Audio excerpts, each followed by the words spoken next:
todos nós temos falado muito sobre o fim do auxílio emergencial, do possível impacto que ele poderá ter do ponto de vista econômico, do ponto de vista social, já que foi importante para segurar a renda, dar renda para milhões de brasileiros durante a fase pior da pandemia, só que nós ainda temos um quadro de desemprego muito elevado, que pode ainda aumentar, e o auxílio emergencial seria importante. O governo pensou na ideia de criar um novo programa social, Renda Cidadã, Renda Brasil, faltam recursos, tem todo aquele impasse relacionado à necessidade de um ajuste fiscal, um ajuste das finanças públicas, de se respeitar o teto de gastos, e agora um projeto do Senado prevê substituir o Bolsa Família e outros programas por um plano de redução da pobreza.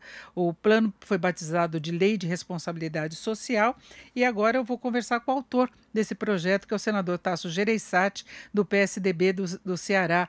Senador, boa tarde. Boa tarde, Denise. É um prazer estar com você.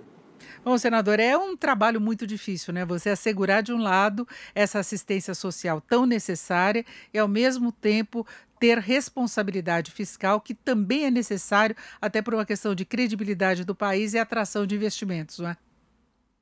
É muito difícil. Esse trabalho, na verdade, foi organizado por um conjunto de professores e técnicos, economistas, sociólogos, coordenado pelo CDPP de São Paulo, e que nós fizemos apenas alguns ajustes.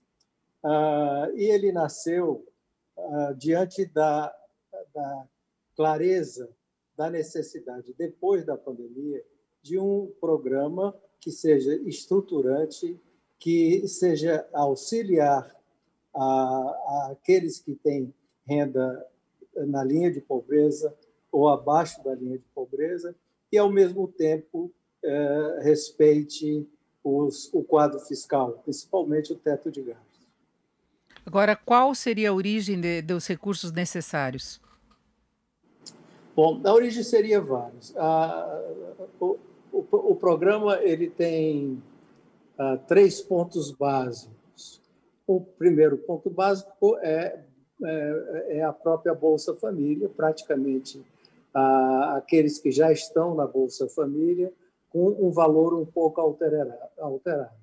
O outro já não é propriamente um dinheiro dado, é um depósito feito para famílias que vivem em condição de instabilidade. Porque você lembra que, basicamente, todos esses projetos de pobreza se destinam àqueles informais. Aqui nós atingimos todo mundo, queremos atingir todo mundo. Não só os informais, como os formais também, que têm muita estabilidade, como é o caso, por exemplo, dos desempregados de hoje, que trabalham normalmente com emprego formal, mas estão desempregados. Então, visa atingir esse público, mas com um depósito, que tecnicamente está bem explicado e nós não temos tempo para falar nele aqui. E o terceiro ponto é aquele bolsa que nós temos depósito para educação, para que garanta às famílias, ou formais ou informais, a longo prazo, que garanta os seus dependentes de ensino fundamental e ensino médio fiquem na escola, se mantenham na escola para que possam receber esses depósitos. Então, essa é uma questão. Os valores, basicamente, sairiam de vários pontos. Um, da própria Bolsa Família, que continua apenas com o seu valor um pouco majorado. Outro, de uma reclassificação da maneira dos critérios de pagamento do bônus salarial. Outro, de um depósito das emendas dos parlamentares, ou individuais ou de bancada, sendo que essas seriam a critério dos parlamentares e, portanto, não obrigatórias. E outra fonte seria a redução dos benefícios fiscais de aproximadamente 15%. E que benefícios fiscais seriam esses? Bom, nós temos, tecnicamente chamado de gastos tributários, são ao redor de 350 bilhões. São isenções, benefícios tributários que empresas recebem para desenvolver determinados objetivos. Esse valor é muito, alguns já são desnecessários hoje, e a gente propõe um corte de 15% desses 350 bilhões, dessas isenções fiscais, dessas isenções tributárias, que saiam das empresas e venham para esse programa. Agora, senador, o senhor tem ideia de quantos brasileiros seriam assistidos pelos programas das várias formas? Ele não deve ser um número fixo, porque ele atenderá não somente aqueles que já estão na linha de pobreza e são informais, mas hoje, por exemplo, numa situação como nós estamos vivendo hoje, que nós temos 14 milhões de pessoas desempregadas, esses desempregados também. Não esperamos que isso aconteça no futuro. Entendemos que vai ser possível e vai ser necessário, eu acredito que acontecerá, um número significativo de redução desses desempregados. Portanto, a estimativa, a partir de hoje, é que atenderia perto de 600 milhões de pessoas. Desculpe, 60 milhões de pessoas. 60 milhões, porque o governo tem discutido muito a criação do Renda Cidadã e, na verdade, seria uma ampliação também do Bolsa Família, né, querendo talvez ampliar um pouquinho mais o valor do Bolsa Família. Tinha até na previsão orçamentária que isso ocorresse. Agora, houve muita discussão, por exemplo, dessa questão do abono salarial, que o presidente Bolsonaro foi contra. O senhor acha que há a possibilidade de se ter um consenso no Congresso para viabilizar esse programa? Acho que sim, porque nós não acabamos com o abono salarial. Primeiro, nós não acabamos, nós definimos critérios para o abono salarial. Como o programa tem foco, o primeiro é aqueles que vivem abaixo da linha de pobreza. O segundo é aqueles que vivem na linha de pobreza. E aqueles, portanto, que estão acima dessas duas linhas terão critério de receber auxílios do governo. O bônus salarial é um tipo de auxílio e ele vai ter critérios diferentes em função, principalmente, do tamanho da família daquele que recebe o bônus salarial. Nós não acabamos absolutamente, nós definiremos a necessidade de cada um que recebe o bônus salarial. E, ao mesmo tempo, ele tem duas visões diferentes de fazer esse benefício, que é a questão do depósito. É como se fosse uma poupança específica que se deposita para cada um desses beneficiários em função da eventual necessidade. Por exemplo, se você é formal, mas você vive ainda na linha de pobreza. Se você per capita, e se você, um dia, esse dinheiro vai ser depositado na sua conta. Se um dia você ficar desempregado e necessitar desses recursos, você poderá sacar. Outra feita, pois não? Desculpa, senador, eu só queria acrescentar aqui que a intenção seria reduzir a pobreza nos próximos 3 anos. Haveria uma meta nesse sentido. Isso. E a outra coisa que é fundamental no plano, bastante diferente, que ele visa a redução da pobreza.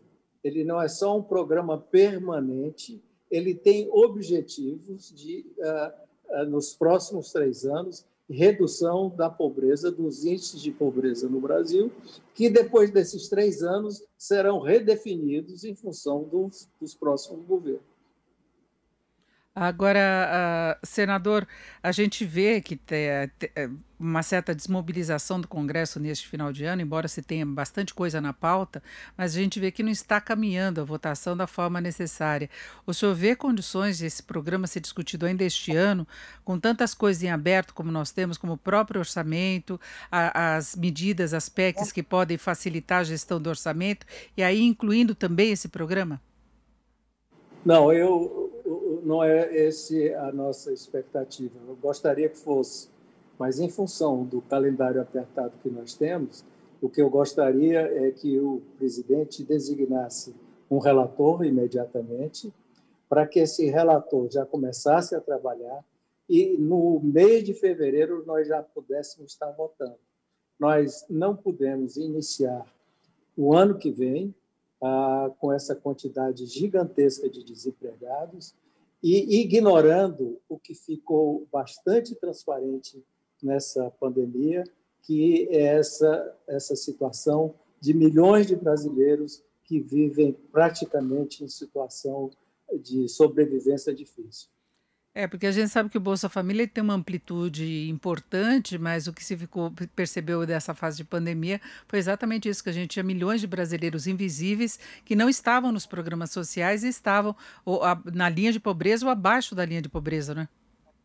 É isso. Não só isso, mas também nós entramos nos formais, que nessa visão, que foram chamados dos invisíveis, foram os informais. Mas os formais que perderam seu emprego e que podem ficar muito tempo ainda sem emprego, dependendo, evidentemente, do crescimento da economia, e que suas vidas são instáveis. Eles podem hoje não estar na linha de pobreza e amanhã estar aí vivendo com dificuldade.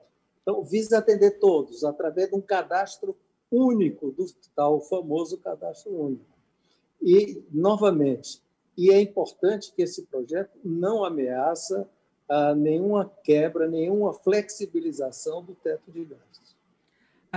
Agora, senador, eu perguntava se daria para discutir antes do final do ano, exatamente pelo fim do auxílio emergencial, né, para essa transição que se imaginou que pudesse ocorrer.